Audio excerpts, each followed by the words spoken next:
Yeah, that's crazy. Yeah, and like they're in this specific season, I'm looking at them and I'm like, that's Unk. It just feels like once you're at that age, the shows that you should be going on are like Survivor or Amazing Race. 100%.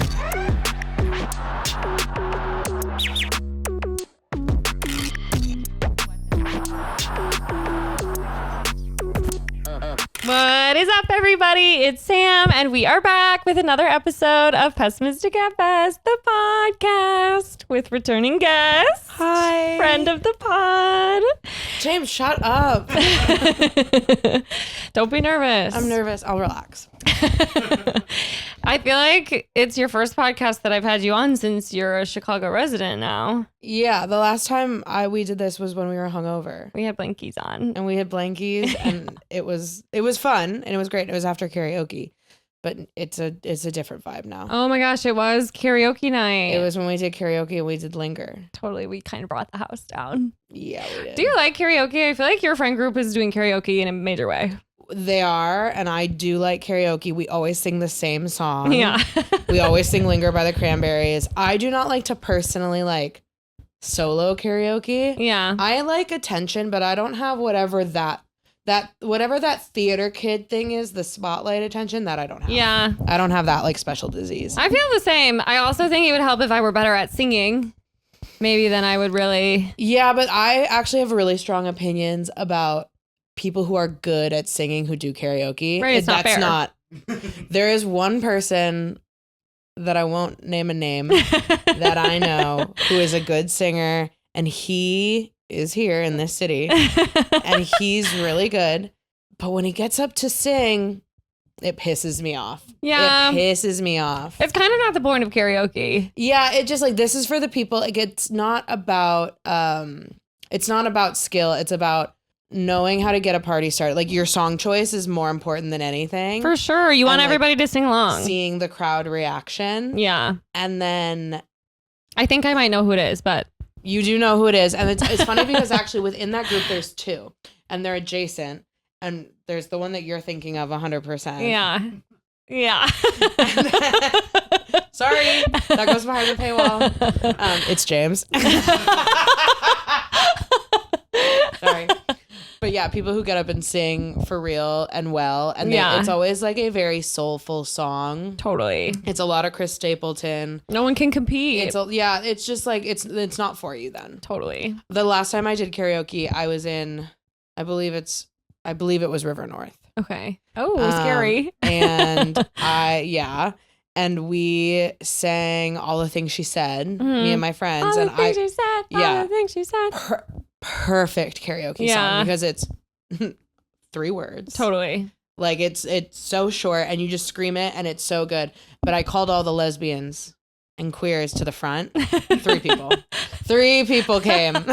Yeah. 3 people rushed the stage. Yeah, the lesbian community is not doing River North. No, they're not. And like, nor should they be. Like, we shouldn't have even been there. Totally. But I was like, you have a few cocktails, you're getting a little loose. I'm like, come on up. Nothing. Ladies. No one. And people like, it was not the heated rivalry crowd. Like, nobody was, I wasn't seeing recognition, For sure. but it went hard to sing. It was still fun. I just made James watch Heated Rivalry. Did you like it? I did. I haven't watched it. Oops. You haven't? I haven't watched it. Wait, that's crazy. Okay, so I have this thing with shows. I do this a lot for a specific, because I am very up to date on TV. Yeah. But you watch everything before I do. Well, you guys work really slowly. You have jobs and it shows. Because I feel like you guys choose like long form shows that you work through and you don't do multiple shows at once. Yeah. I do multiple shows at once. No problem. And like, once I'm in, I'm committed. But like, I didn't watch Game of Thrones. Yeah, me neither. I didn't watch like Breaking Bad. There's a lot of like older HBO shows that were like appointment viewing that I never cared about. We haven't done either of those. And sometimes when other people get really excited or like are really hyped on something, it like can repel me. I completely understand that. Like, there's no time. And like, you're not going to get me to watch shit about sports. Yeah. Not sports and not the stuff about sports. This one is so unsports related. I don't know. I think you're going to love it. You got to watch it.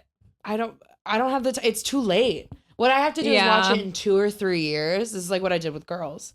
I'll watch it like I kind of did that with girls too. And then I was like, wait, do you guys know about this really good show? Yeah, I know. And then I get obsessed. Yeah. Well, they already got signed on for 3 more seasons. So I feel like we have, or at least 2 more, 3 seasons total. Really? Yeah. Okay. So I feel like you have to do it before so then. It's not a one and done? Yeah. Which I honestly would be happy if it ended now. Like, I think it was so good. Shows do kind of need to learn when to end. Yeah. Well, I find it concerning when something was like made to be like if that was made to be a season. Yeah. And then you get greenlit for 3. Totally. We're like, does it need 3? Yeah. Sometimes you just have to have like the end and you have to agree to like certain seasons. Yeah. And then that's it. You have to let it go. I know. I think. Is it something I said? Bye, James. You guys. Oh, he's passing out instructions. Okay, so we actually did want to address that the problematic producer that's attached to this project. We are working on it. If he gets enlaced in too much scandal, I will fire him. Well, and like, did you see the way he just okay, you guys can't see, but he just got up and left. Because I didn't watch a show. Well, because I told James he needed to watch it because I was like, honestly, it was a lot less centered around just like gay sex than I was expecting. Mm-hmm. Not that I would have had any problem with that either. Totally cool. But I was like, I actually think you'll really like this, James. And then he was like, there was so much gay sex in the show. What are you talking about? And James does have a huge problem with that. Yeah, he's a huge homophobe. I think, but what's funny about Heated Rivalry is that I haven't watched it, but I've been able to talk about it Yeah. nonstop in a way that it's become like where you just like, when I have been interacting with people and I find out that they like the show, I go, oh my God, did you go to the cottage? Yeah, totally. And like they'll do all the heavy lifting. Yeah. And so it's one of those funny things where it's really easy to engage in cultural conversations around it. And I think all social media. I think that's why I don't want to watch it, or I didn't watch it. If like there is something that is too, and I'm not saying it's not good, but if it's too complex that I need to watch it to be able to talk about it, then I will. But being able to just like throw it out as a joke and everyone laughs, but like I don't need the complexities or the specificities. Yeah, totally. Then it doesn't matter. Well, I will say it is a very simple show. There's not. It is. Does one of them have a Russian accent? Yeah. Which one? The hot one or the other? Well, what's your flavor? I think they're both gorgeous, but probably the hot one. He's like. I don't know their blonde. names. Oh, you think that's the hot one? Well, he's like beautiful to me. I like the other one. Yeah, I think like in vibes, same. Who's top and who's bottom? Do you want to know? Is it a spoiler? No. Or are they verse? They are not verse. Okay, can I guess? Yeah. Well, wait, which one's Russian? The pretty one. Pretty versus hot. The one who kind of looks a little bit feminine. Okay. Is yeah, Russian. Yeah. Yeah. I'm with you. Okay. Is Russian. Yeah. Ilya. He's the bottom. No, really? Yeah. Is that a big reveal? The hot guy likes it up the butt.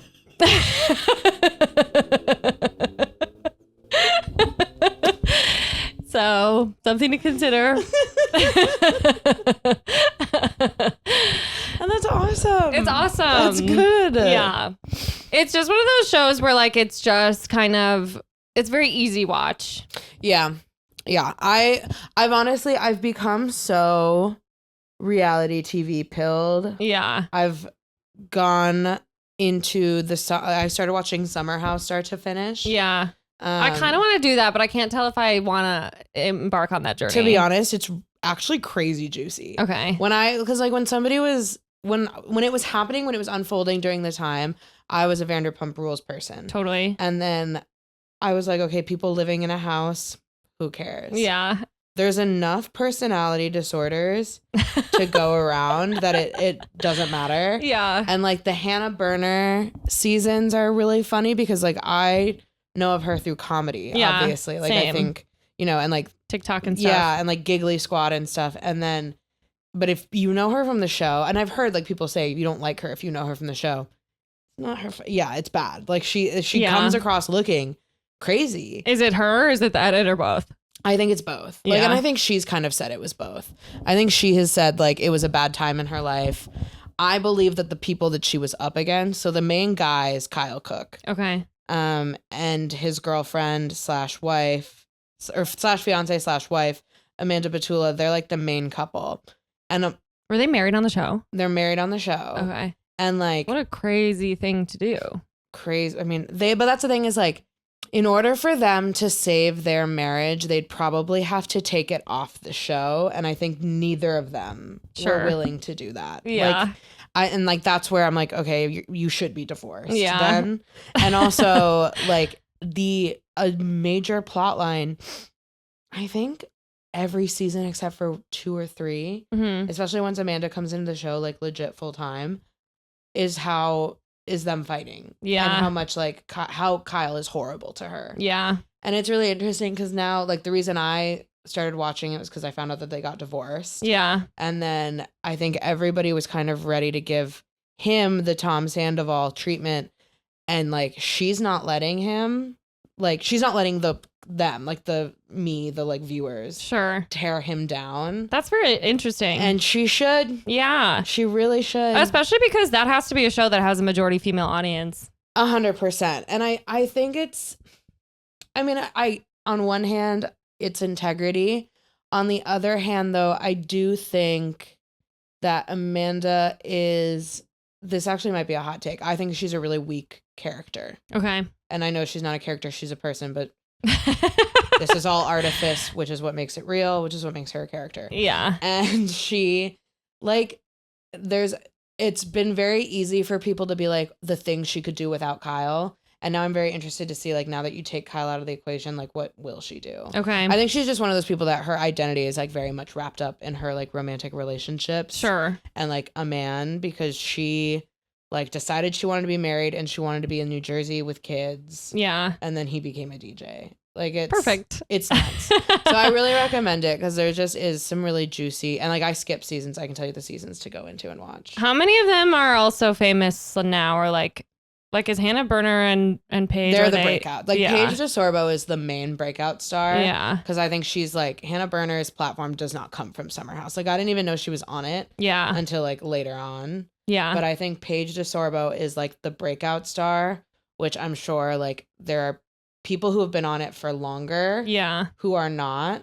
And also, like, these people are old. Like, they are, I think Kyle Cook now is like 43. Yeah, that's crazy. Yeah, and like they're in this specific season, I'm looking at them and I'm like, that's Unk. Like, yeah. They look they're fucking old, and they look it. Well, and there's something so sad and pathetic about that.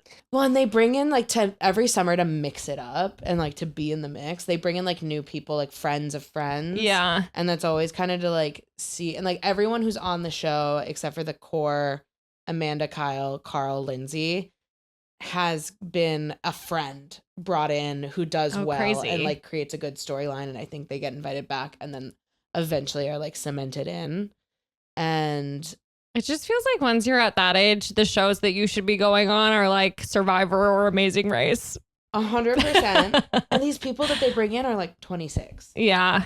A 26-year-old and a 43-year-old chopping it up at the weekend. Yeah, I'm hating that. Hanging out and fully getting along and relating to one another. Totally. Like, that is such a concern. Like, that should be such a concern. 100%. It's a very much a character study of like people not willing to change and grow up. Some of it's definitely obviously substance abuse For issues. Sure. Yeah. But I've been really reality TV like focused because of Traitors. Yeah. I think Traitors really got me good, and then that news broke, so I went back to the beginning, which is the same thing I did with Vanderpump Rules. Once that came on, or once Scandoval broke, then I went back to the beginning because I need to know that something good is going to happen. I need the movie arc, right? A bit of a payoff to get me to commit. Yeah. Vanderpump Rules is like some of the best reality TV of all time. It's really good. I want James to watch that because I think he would love it. Well, there are parts in he would because people are insane. It's crazy, and they're so funny. Yeah, it's so good. Yeah. And I recently, when I was in Florida, my friend and I were having one of those like between when you get out of the pool but you're not going to dinner yet. And you Yeah. have like an hour and a half. Totally. And so we put on best. Sheena's wedding episode. Oh my God, yes. When she makes the wedding singer start over again. Amazing. And then she starts crying, and her wedding planner just like, she like skipped. She clearly says like, I skipped on cost for this day of coordinator, and it shows. And it's incredible. It's such good TV. Reality TV doesn't hit like that anymore. Summer House does. Yeah. Summer House can. Okay. There are parts of it. I mean, like the fights really, really can. Yeah. It's not quite as. I feel like there's a few engines. Yeah. Whereas like everyone was an engine. Completely. On Vanderpump. Everyone was literally like a chicken running around with their head cut off. Like that show is just so They're nuts. crazy. The next one I want to get into is Southern Hospitality. Yeah. Which is about people who work at a nightclub in Charleston. Yeah, I've heard good things about that. People are saying it's legit. Because that's following such a similar recipe. Well, because the thing is like, and like what you do need to do is find like service workers. Yeah. Because that's where all the tea is. Nothing is more toxic Totally. than a codependent, interwoven service industry friend group. Yeah. I mean, I like to this day feel like my service industry jobs, of which I had very few, were the most stressful jobs of my whole life. No, they are the most stressful because you're navigating like when I was a bartender in Amsterdam, I worked with a legitimate sociopath. Totally.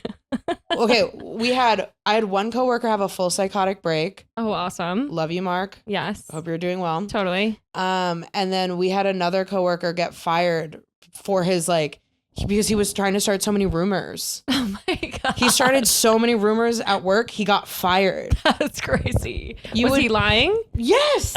And we started like comparing notes. And then we also worked with this freak. And he like would make, not me, but like he made like some of our other coworkers so uncomfortable. They would like pass notes to management during shift saying, help me. Oh my God. He was and he was like a walking Hugo Boss fanny pack, like embodied. Like he was such a specific kind of Irish guy. Now. And he also was like, if I lived in America, I would have voted for Trump. And I said, What a thing to say. I said, stay in Dublin. Yeah. What are you talking about? Totally. He was nuts. But yeah, we had like this guy that would, and he had that thing. And then like, this is the marker of someone who's like not right, where it's like, it's you and me.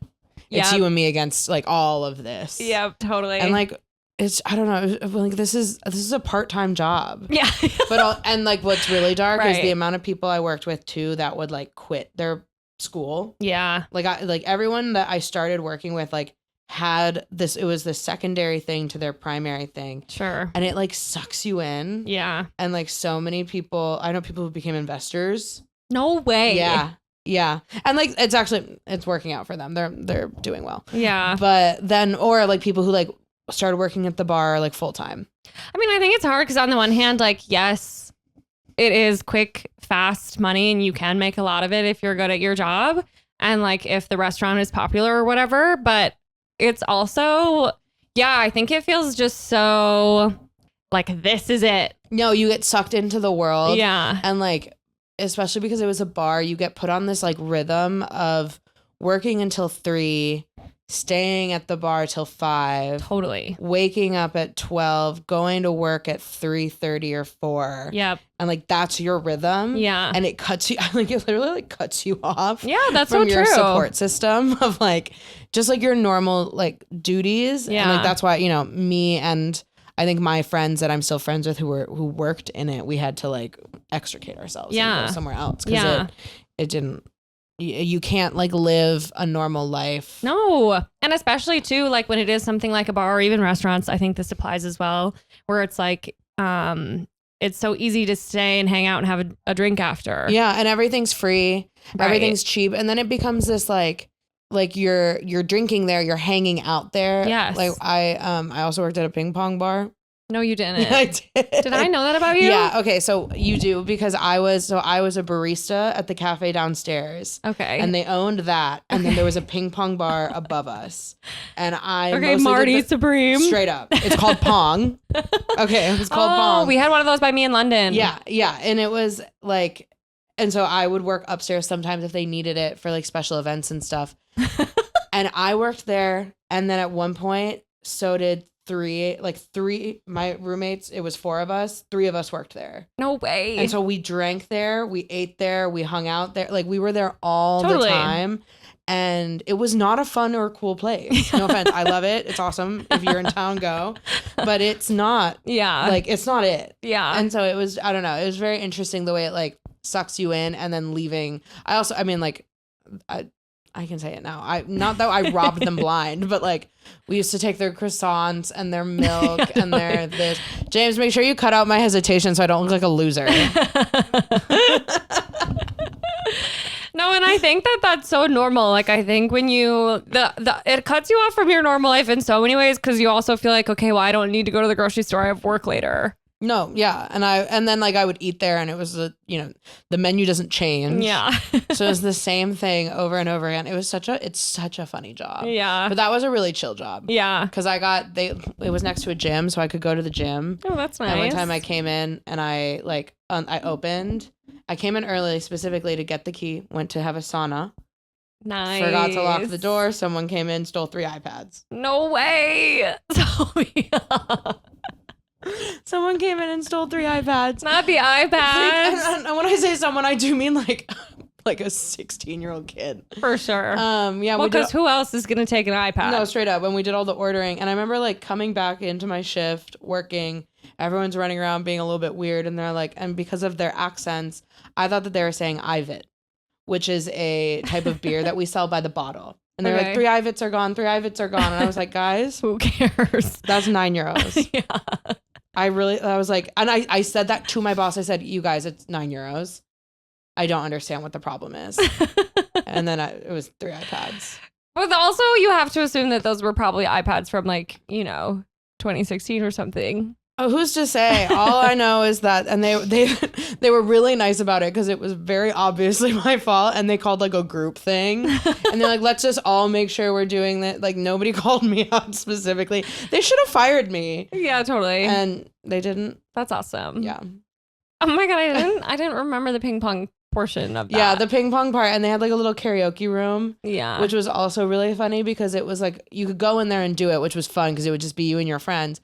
But what was bogus was it was soundproofed in such a way that you couldn't hear the music, but you could hear the singing. Okay, perfect. Which sucked. Sucked so bad. Totally the opposite of what you want. Yeah. And one night someone took a human shit. No. On the bathroom floor. I think that's where working in the service industry actually sucks. It's horrible. Yeah.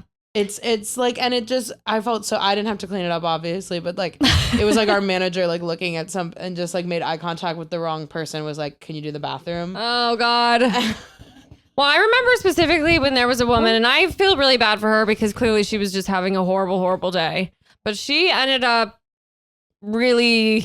she somehow pooped on 3 separate floors of the university bookstore.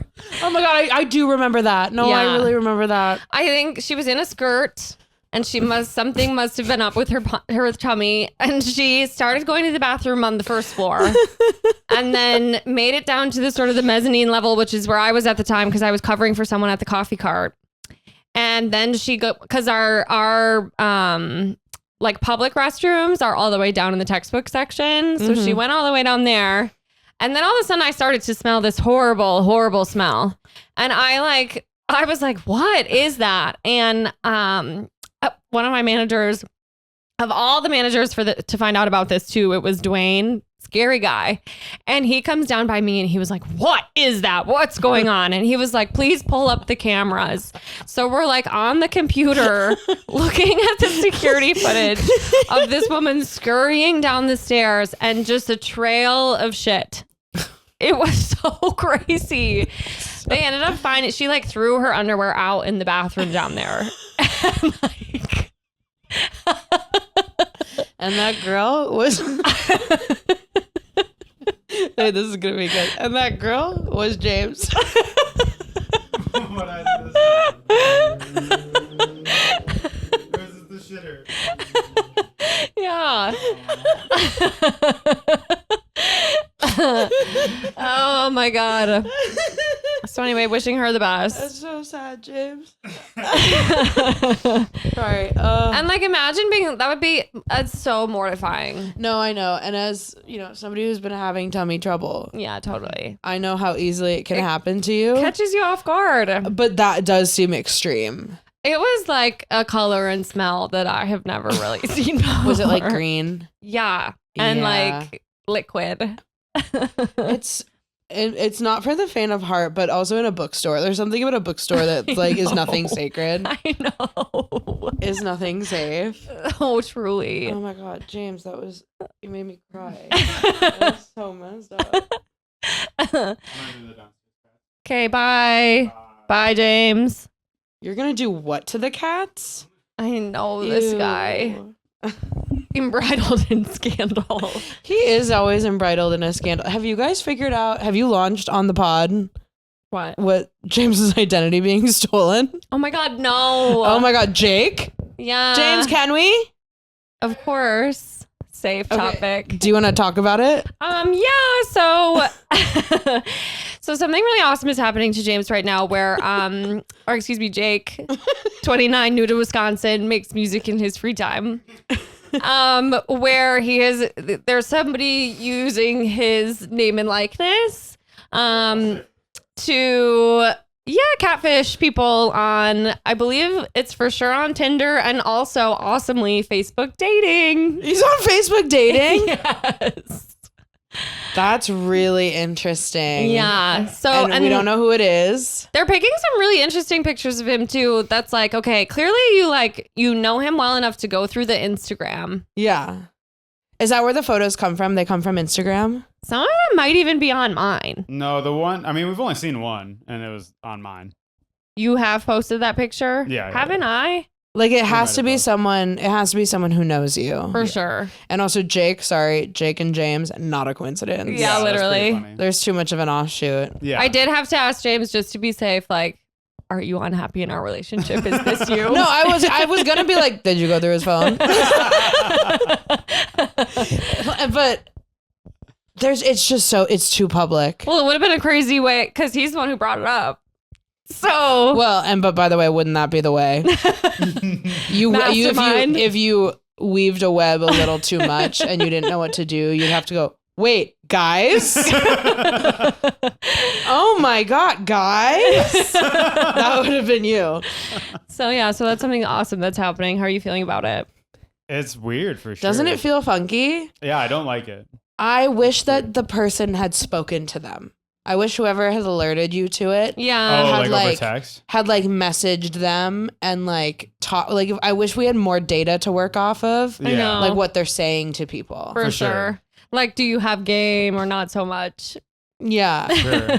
because the new to Madison, that was lacking game. New to And- Wisconsin, even. New to And Wisconsin. like Wisconsin, the state? Where are you? Yeah, Make music in my free time. Nerd emoji. yeah, and it's also somebody that obviously knows that you make music. Right. Yeah, it's so kinda true. Are you sure it's not you? Yeah, I am. So swagless on the apps. Yeah.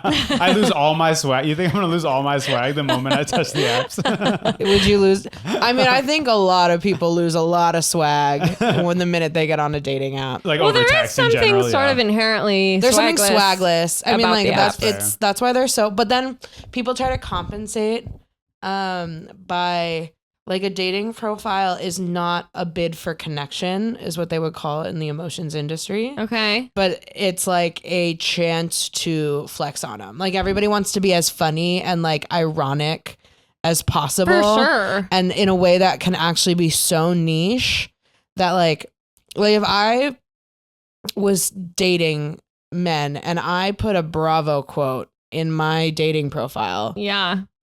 like obviously that you want like somebody has to be so pop culture pilled Yeah. to know what I'm talking about Totally. and like have had to have a girlfriend in the last 3 years. Yeah. But like they wouldn't know anything about me. Yeah. Like they're you can't like connect. Yeah. So it is That's like so true. It's never personal. people try to, because it's such a demeaning experience, I think people try to overcompensate yeah. by being like, Yeah. Mhm. That's so true. you know, and like just trying to be like as funny as possible for like their own friends Yeah. and like not to like get to know a partner, a Well, and potential partner. It reminds me of social media in this way, where I think part of the reason that people do that too is for if and inevitably when somebody that you know personally finds you on the app. Yeah, because there is something about a dating app that does feel like you have hat in hand on the street 100%. begging for quarters. Yeah. Like, and as somebody who's been on them, like I can say that, like it is just, there is something inherently embarrassing that I think everybody's like, God, this sucks. Like, or like, I wish that we weren't here. Yeah. And it is shameful to be seen with your quarter on your corner. Yeah. And so you're hopeful that like, if someone sees it, you're like, this is like to be funny. Yeah. I'm not actually like, I don't actually want quarters. Right. Right. This is a bit. Yeah. Totally. I'm here ironically because quarters is ironic. Yeah. And not real money. Yeah. No, that's so true. I think it's like, that's why the pendulum is swinging a bit. We have friends now, like there are all these like, speed dating events here. Yeah. And I'm like, I'm kind of fucking with that idea. Like, I think it, like, Magda was telling me that she went to a few. Yeah. And like, I will say, I did go to a birthday party at a bar that was having, this isn't necessarily a speed dating event per se, but it is this like social gathering concept. I've seen them do it in like London and other European cities. I know London's in the UK, don't be upset. But like someone dresses up as a chicken and hides in a bar and you get like, so you all meet and you get grouped.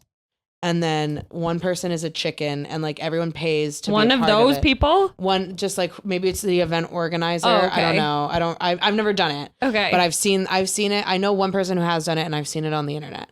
And everyone like pays cash and then the chicken has the cash. They hide in a bar and you and your group have to go from bar to bar looking for the chicken, and every bar you go into that they're not in, you have to chug a drink together when you're there, and then before you leave and go get the next one. Yeah. And then if you whatever group finds the chicken first gets to spend the money drinking. Okay. Oh. I was in a bar where the chicken meetup they must have found the chicken, everyone's there. The pheromones and the horniness that were in that bar, you could cut it, slice it, eat it. It was so it was, you could taste the like sexual desperation for sure in the air, and everyone was like, it was really, really interesting. And so that's the only thing I've seen, but I know that speed dating events are becoming a bigger thing. Yeah. I did when I worked at that ping pong bar, we did used to host like a speed dating like cocktail mixing event. And I remember one girl came in and she said she was here for it, but she had gotten there like 30 minutes early. And I was like, okay, cool. You can wait. Can I make you a coffee or whatever? I was always giving stuff away for free. And so I was like, can I give you a coffee while you wait? The business. Love you guys. And I went up, at some point I went upstairs to get ice and I saw the other guys that were there. And I went downstairs and I said, go home. I said, girl, you don't want this. Yeah, go totally. Home. Go home. It wasn't like nobody was busted or anything. There was just an awkwardness. And that's where I think those IRL dating events get a bad rap because it can be like anyone. Yeah. But I think now that it's filling such a need and a hunger for like real life connection. Yeah. And like people want to go home with people. They want to like hook up and have fun, but they just want to see you in person and know that you're normal. Yeah. And like totally know that they can have an hour and a half long conversation joking. Yeah. Before that happens. And like I feel like on a dating app people get really weird about that, and like for sure nobody wants to make like a sex appointment and like show up and make promises to something that they show up and they're like, I don't want to do this anymore. Yeah. Because this person's weird. Yeah. But then if you don't that's why you almost need age limits. They need some to parameters. narrow them down. Yeah. To make it a bit more normal. But I think that that's becoming more normal. Yeah. To do that. Well, I think it's so interesting because like the arc of dating apps or even just like the concept of online dating in general is so fascinating to me because there was for a long time where it was like the eHarmonies or whatever. Mm-hmm. And it was like so embarrassing to do something like that. And then like Tinder came out and that was kind of like the first one where it felt like geared toward younger people, not people who have been in the dating pool long enough to have had too many failures. Yeah. But more like as a first opportunity. And it was a little bit more like, and you can just fuck on this. Like, if that's what you want. There was something about it that felt distinctly young. Because I remember when I remember Bumble, like, I think one of my friends in college was like a Bumble campus rep. Yeah, they had like ambassadors. They had to like get people interested to download because like it wasn't commonplace. And I remember at the time it felt so weird to use. Yeah. And there was something very geared towards young people, and I feel like it's the texting, messaging. So element. true. And there's something about eHarmony that I associate as like a computer-based activity. Yeah. And I feel like desktop. Yeah, apps. The fact that it was an app. Yeah. And not a service. So true. Was very interesting. Well, and if I remember correctly, those were a little bit more matchmaker based. Yeah. Whereas now you're doing the work, whether that was an algorithm or a real person. I don't really remember the concept, but now it's like you swipe, you're in the driver's seat. Well, and the algorithms remain a mystery. Like that's also a big, like you can become an influencer just by giving like dating app. Totally. Like, I'm very fascinated by the concept of I feel like my Wisconsin accent just came out when I said the word fascinated. I'm sorry.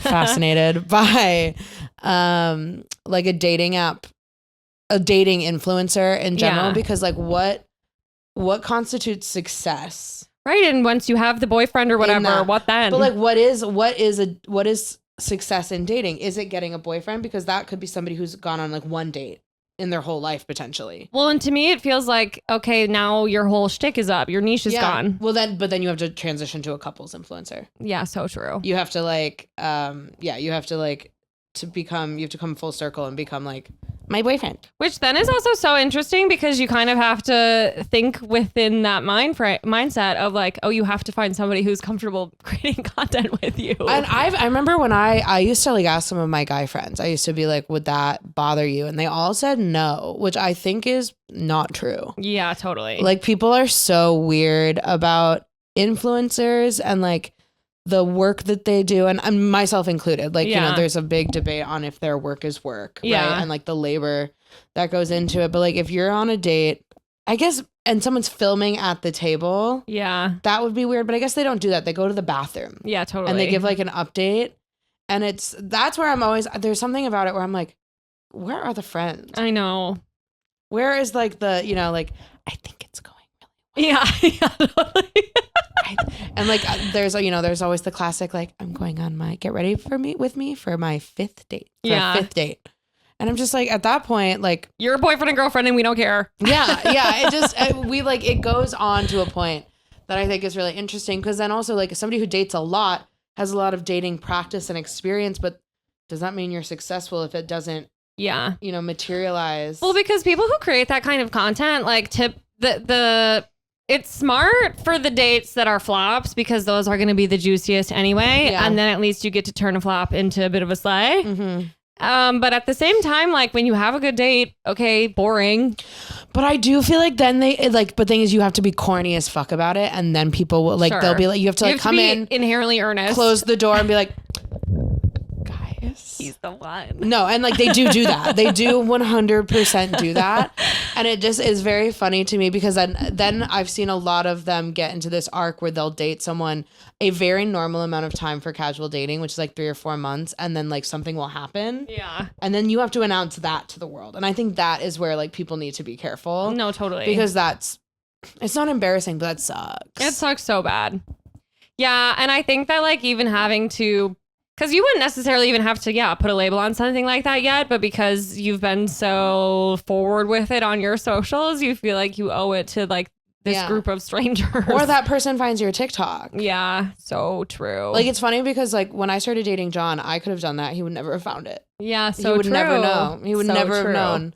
But I don't know. Like, but most people would. Yeah. Like, I think men are on TikTok much more often than they'd like to admit. 100%. And they just are like, they're ghost followers. Like they just like to like kind of exist. I believe that they don't post. They're Jake, new to Madison, makes music in his free time. They're trying on personalities. But I do think that like people are so desperate to meet people in real life. Yeah. Because also saying you met on a dating app, nobody likes to do that. Yeah. Right. So true. Even still, it feels like there's still like it's a little taboo. It's just not like, I get to say I met my boyfriend in a writing class. That's so much more glamorous. I feel superior, and it is superior. Like there is something inherently like that. Yeah, it just doesn't. It just kind of is like we were both looking and we both found it. Yeah, I think there's that element too, which I think like is why I respect the speed dating thing, or even like there is this there are like matchmakers like doing like meetup events where you can like tell them a couple of things about you. I think Magda did something like this too, and then like she'll kind of like start to create some pairs, and you can kind of decide if you want to like reach out to them on your own. Like, that's interesting. It's a little bit more up to you. I like that. Yeah. Well, I think that that's all anyone really wants. Everyone wants just a little push. Totally. And because we have so many, like the dating app issue is that we could be talking for weeks. Yeah. Be having a good time.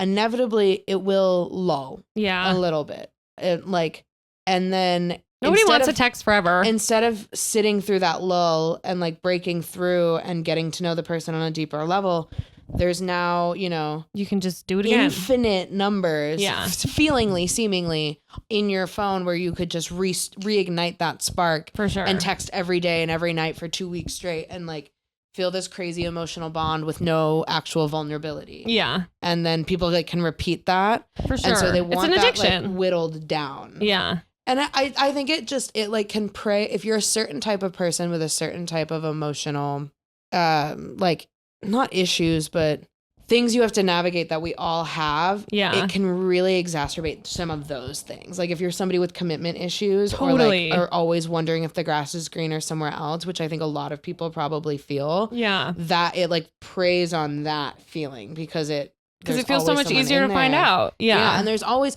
going to be someone more beautiful, smarter, like, your partner has a specific combination of things that you love. There will always be someone out there with more of one specific thing than they currently have. Yeah. If you choose to buy into that, though, and weirdly enough, I think a lot of people do. Yeah. A lot of men, I think, do from like just anecdotally from my girlfriends who are on the apps.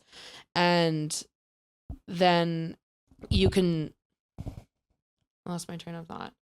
I do think it's the commitment issues too. Yeah. It just, you can keep going forever. Yeah. And then, you look up all of a sudden and you're 33 and you're like, what's happened? Yeah. And that's kind of weird. Yeah. Yeah.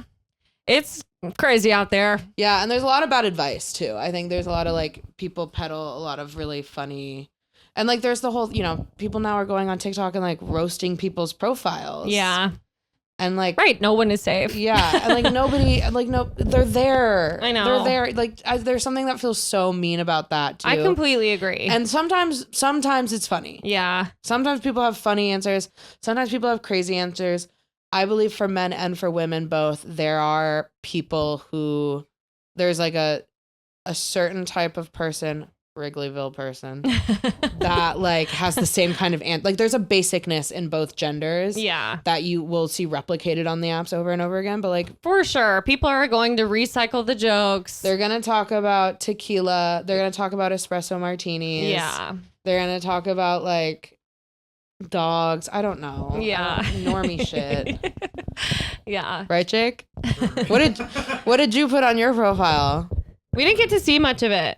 You didn't? All you saw the first picture? Yeah. We should have asked for more tea on it. Can we check back in? Yeah, I can holler at it. I also want to know if it's still up.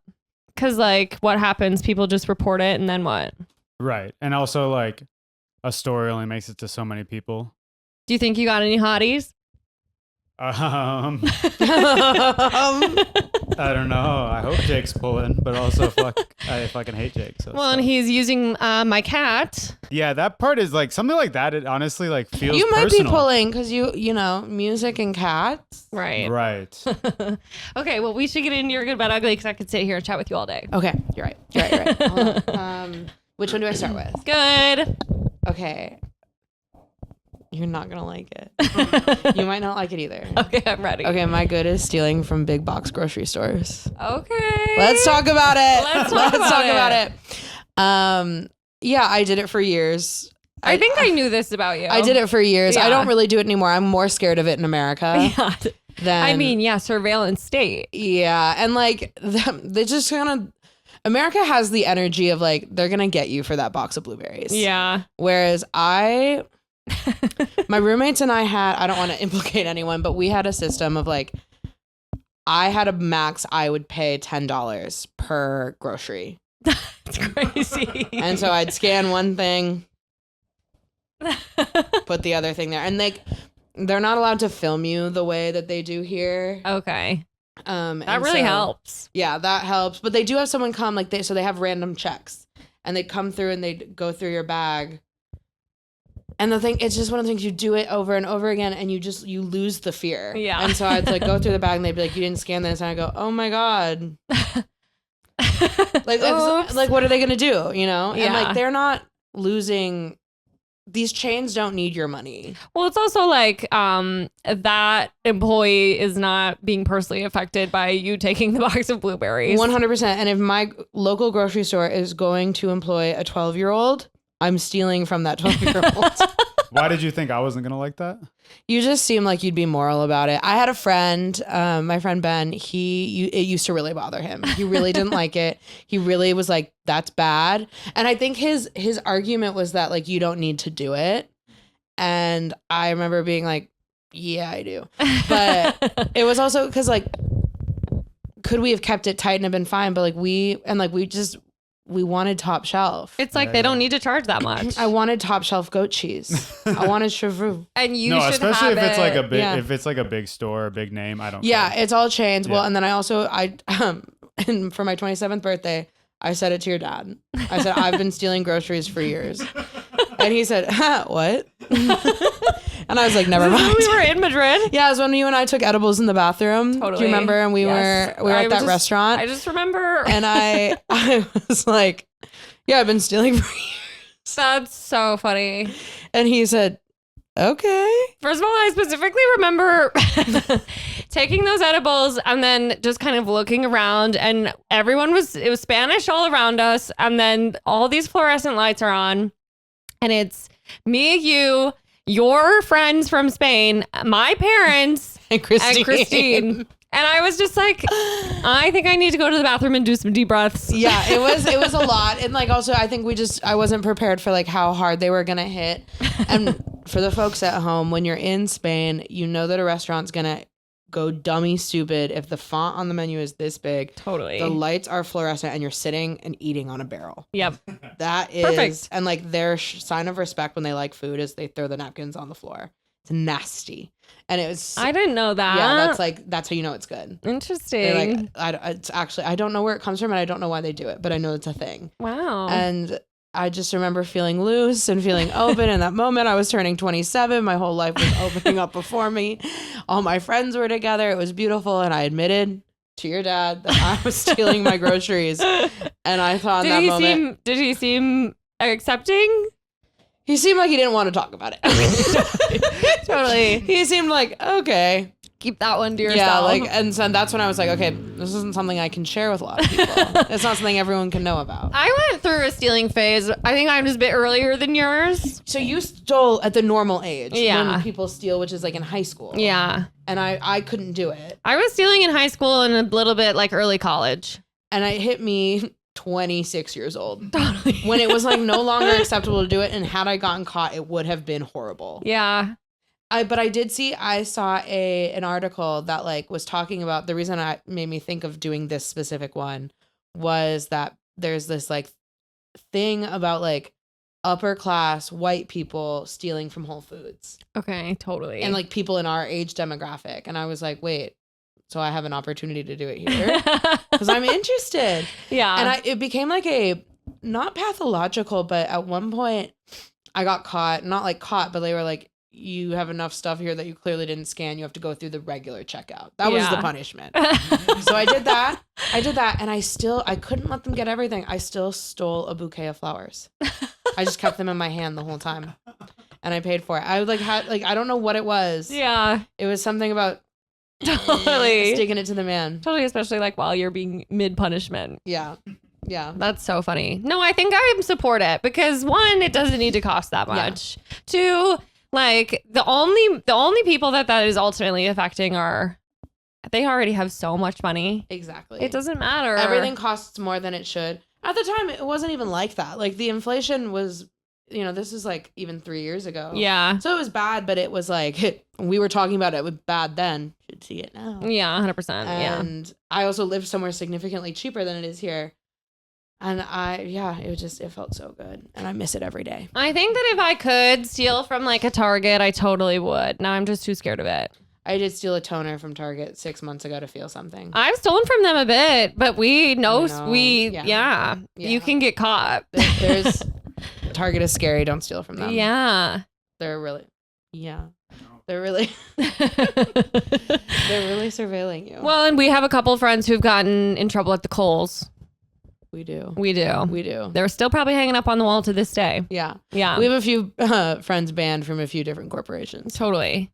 I was mostly stealing clothes. That was like my... Which is also that's a nice thing to steal because it doesn't go away. Yeah, so Like, true. I had to keep stealing, but clothes, like you have it forever. You can continue to reap You steal the it benefit. once and you have it for life. So if you can figure out a way to steal clothes, I recommend you start there. Well, and then there was this era of like in early college. I don't think that we ever really did this. This one is so bad. I like remember seeing it happen at parties. People would steal from people at house parties. Like you would rifle through the girls' drawers and take some shirts. Yeah, that I don't support. I think that's a little too intense. Totally. Just because it's bad karma. I think that's what that is. Like that's putting something bad out into the universe that will like come back at you. Completely. Like stealing directly from a person versus... Even if they're rich, even if the person is rich, Yeah. I think it's just bad karma. Yeah, I It's think bad so form. too. Okay, so these are probably uniquely European grocery chains then. Yeah, Albert Heijn and the Jumbo branded grocery stores. I am sorry. Which one did you get in trouble at? The one by my house. I know someone who got banned from them for stealing a box of tea, but Addicted to the rush. Yeah, and I stole at all locations. It didn't matter which one, and like how long did I live there? 3 or 4 years straight. That's crazy. Till the day I left. I think now I'm too scared, but here it's not. Here I'm too scared. Yeah, because like they're gonna throw me in jail. They'll find out my dad has a green card. My family's over. So true. So like I can't mess around with it. But yeah, the I implications. really want to. I considered doing it the other day at Aldi, and I like couldn't do it. Yeah. So like it could also be a little bit of I'm 30. I've been 25 for a really long time, but it could be frontal lobe development. So true. So true. It has to happen to everybody at some point. Yeah, I just get too nervous now. Yeah, that's real. Okay, I love it. Let's move on to your bad. Okay, so my bad is intrusive thoughts. Okay, totally. I get intrusive thoughts often. It's typically about being hit by a car when I'm crossing the street. I will just imagine I will imagine being on a bike, even though I'm not on a bike, and someone opening a car door and like flipping over. Totally. But something happened so I was recently in Florida with my college friends having the time of my life. And I would be in the pool and I'd be in the ocean and I'd get an intrusive thought about getting out of the body of water I was in and getting immediately into my bed. Okay. And like having to get immediately wet. into my dripping wet. Okay. Getting everything wet, getting everything sandy, and feeling like really it would cause me like anxiety. So much so I had to bring it up to the group. I was like, I keep getting this intrusive thought. And then it transferred. I was sharing a bed with my friend and she would get out of the pool. And she like at one point she would like go upstairs to get like a snack or something. And you were like, she's gonna sabotage me. I went to my friends. I go, do you think she's gonna get in the bed? Do you think she's gonna get in the bed in her swimsuit? And did she? I remember I brought it up and they go, who would do that? I was just like, do you think she's gonna like get on my side of the bed and roll around? Or like, what if she only did it on her side of the bed, but then the bed's like wet and sandy, and you have to like lay in it at night and like try to get warm when you're sleeping. I could not stop. Totally. It was horrible, and like I had to seek reassurance Because she's trying to sabotage often, you. and I go, well, do you think Izzy's gonna sit on the couch in her swimsuit and then I'm going to lay down on the couch and it's going to be wet. It's going to affect me. And everyone just, it's not going to happen. It's not going to happen. And so it transferred from me doing it. Because once I like was able to accept within myself and, you know, enact self-trust that I would not do that, I was like, but what if someone else did it? And it was horrible. That is so specific. It was, and it plagued every minute I was in the water. That's crazy. I would have to like actively practice dialectical behavioral therapy skills to say, you know, that's not going to happen. She's not going to get upstairs and into her bed. And if she did, what would that mean for you? It means that it's like a sensory thing about, I have like a big sensory thing, and I have since we were kids, about being wet and putting on clothes. Yeah. So or being so wet fair. and touching any fabric that isn't a towel. It's an awful feeling. Like wet sitting on a car seat, I've been able to kind of deal with, but it's still really hard. Yeah. And so I was like, I'd get into the bed. This is another hypothetical where it would never dry.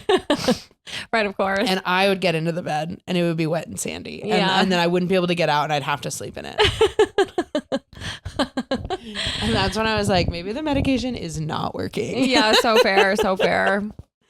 It was so scary. I just get intrusive thoughts all the time. I get them about like ripping out my earrings. Yeah. It was a big one when I was in school. That one I feel like I've had before too. That's scary. It's like, yeah, it's just like, I just think about it and I go, oh, Yeah, ooh, I know. ooh. Totally. No, I used to kind of get that when I had my nipples pierced. Bad to think about that. And you know what's funny is I've never thought about that, but now I will. Yeah. My bad.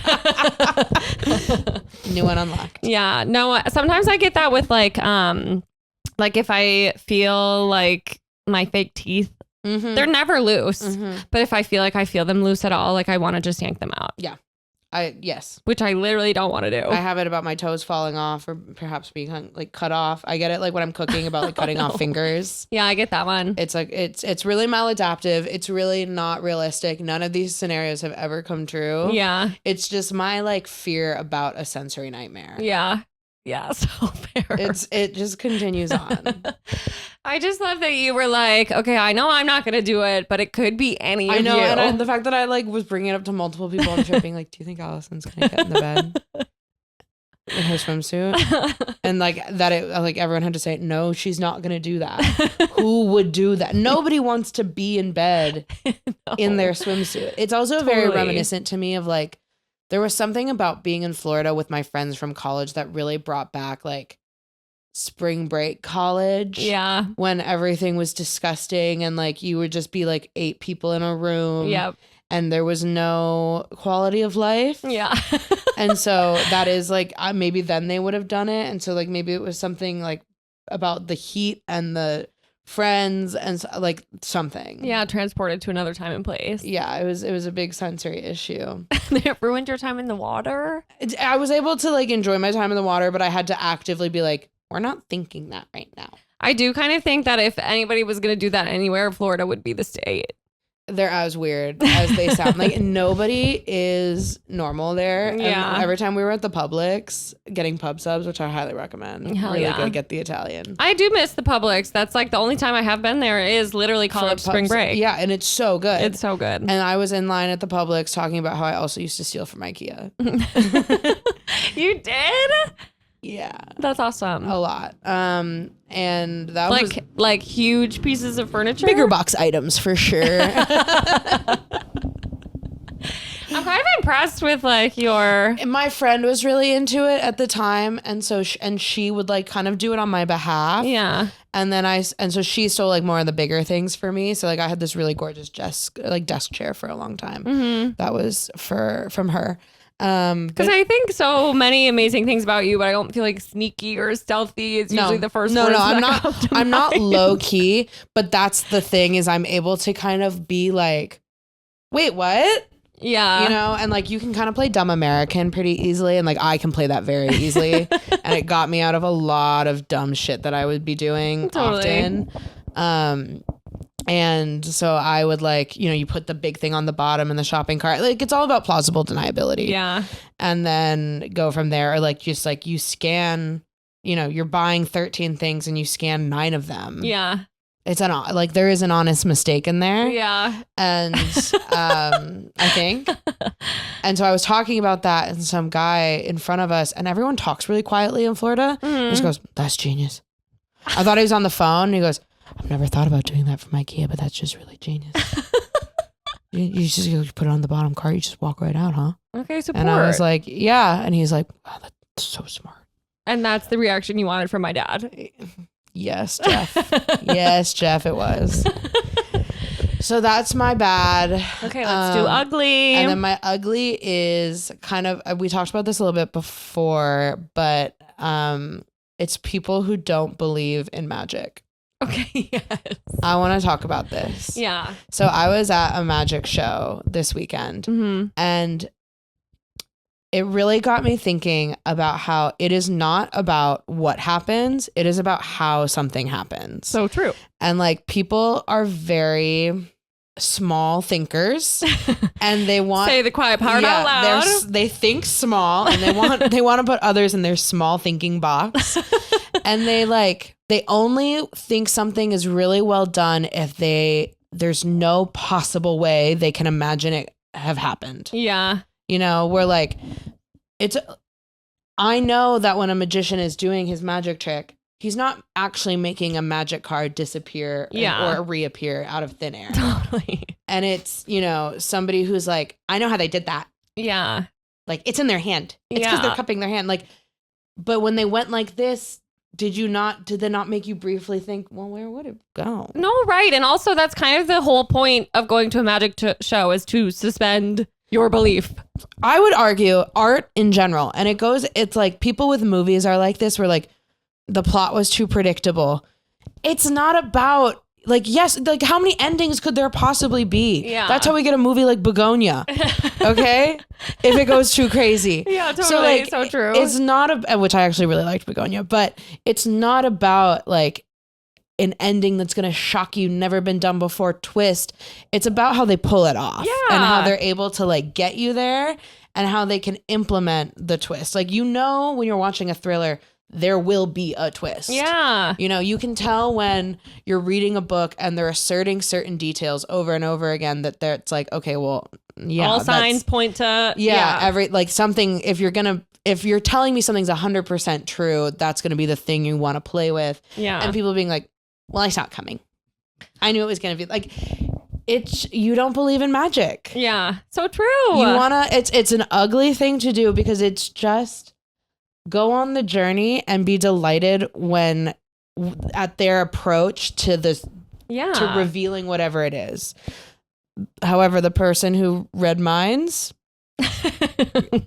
I think that there's magic in the world because that was crazy. Yeah, that one is nuts.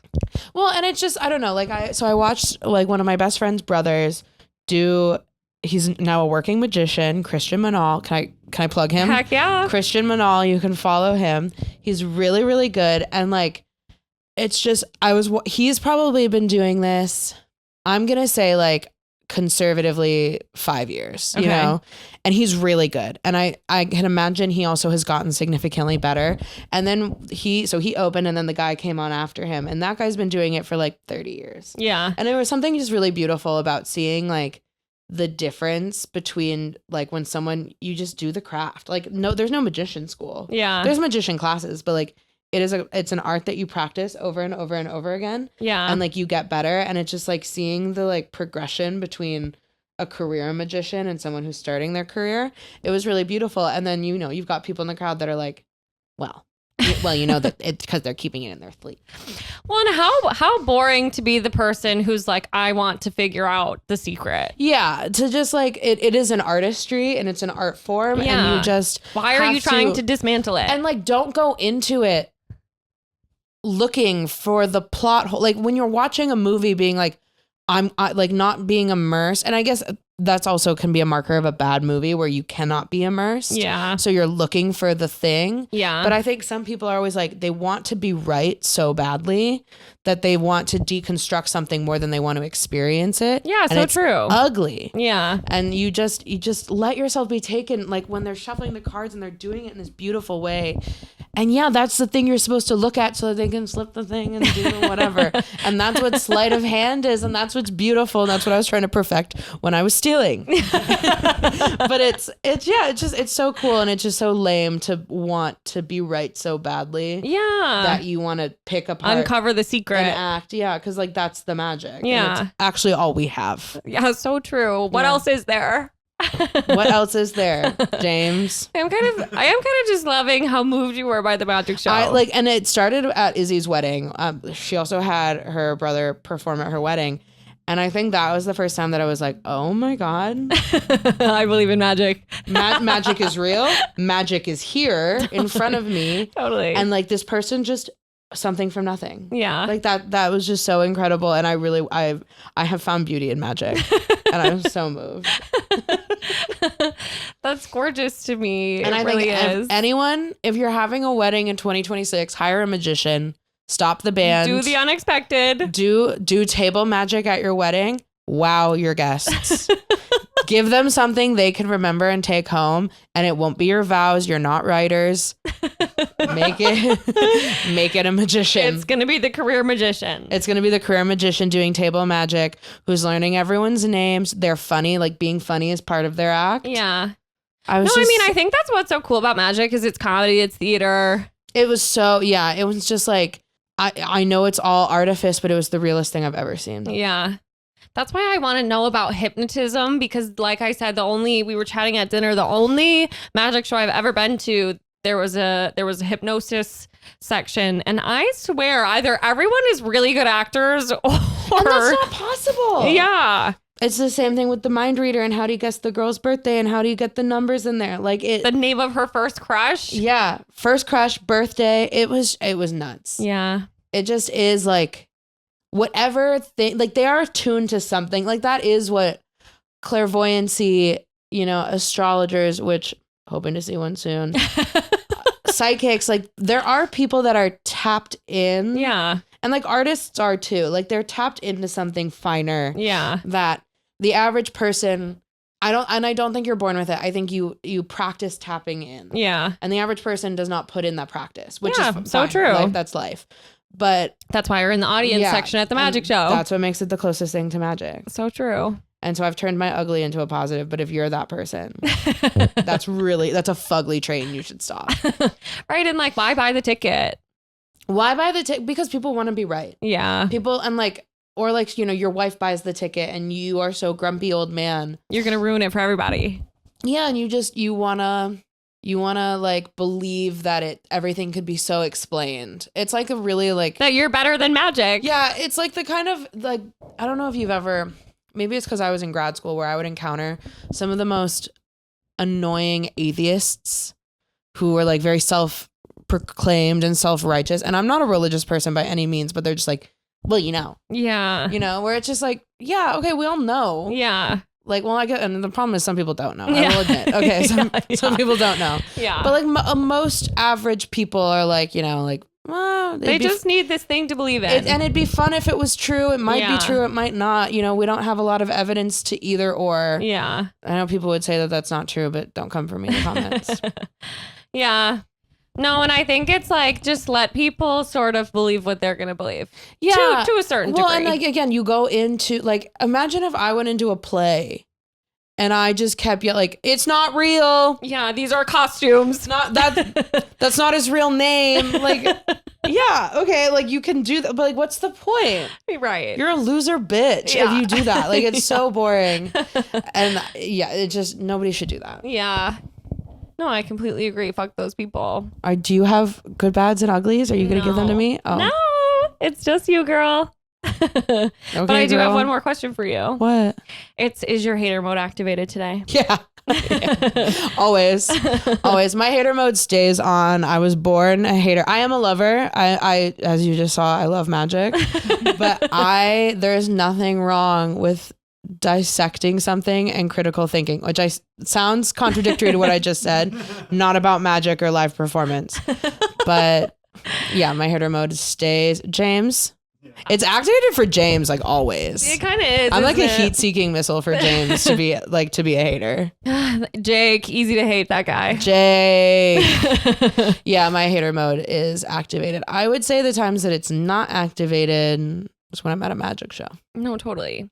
You know, I actually just thought of one more piece I want to add to that based on what you said about sort of the critical thinking piece and dissecting something. I think that the other reason it feels so lame to try so hard to dissect a magic show is because it's like, well, yeah, we know. Well, and there's just everything about a magic show is so earnest. Like they literally are fedora core. Yeah, totally. You know, they're all in their 'Cause there's rabbits three-piece up suits. They're all like, huh? Yeah. You know, they have that vibe to them that it's like you want to protect them. Yeah. From like the critical eye. But I will say like there was a magician there that I didn't like his style and I was a hater. Yeah. Vivek came on and I said, not him again.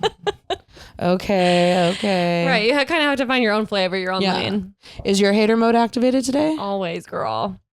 Honestly, I had a very pleasant day and I really didn't work that hard, but I just woke up grumpy, but I was looking very much forward to having you over. I was really looking forward to being here. I woke up in a really good mood, but that doesn't...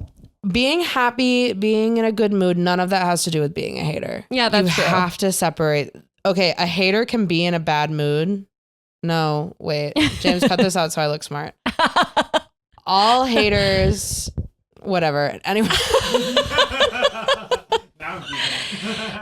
I think that I'm an extra hater when I'm grumpy because it's just kind of my base level. But I think that I can hate just as vigorously when I'm in a good mood. 100%. You can hate from outside of the club and inside. Yeah, which is really so beautiful when you think about it. Yeah.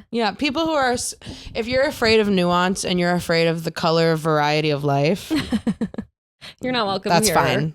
This is James. the podcast for you. James. That and by that I'm talking to James. Well, how did you like your first Good Bad Ugly podcast? I had a lot of fun. This is really well. It's like talking. We could have sat at the dinner table, Had the exact same and we would have conversation. had the exact same the same conversation, and then you would have captured our hater thoughts about Hillary Duff. So true. And the current state of pop music. Yeah. But yeah, it was really fun. You guys are great. Thank you so much. I paid her to say that. You guys are awesome. I have not gotten my check, and they know I need it. Well, thanks for coming on, Sophia. I love you. Love you. Love you. And love you guys, seriously. And Love you thanks, Jake, guys. for participating. Love you. See you next week. Bye.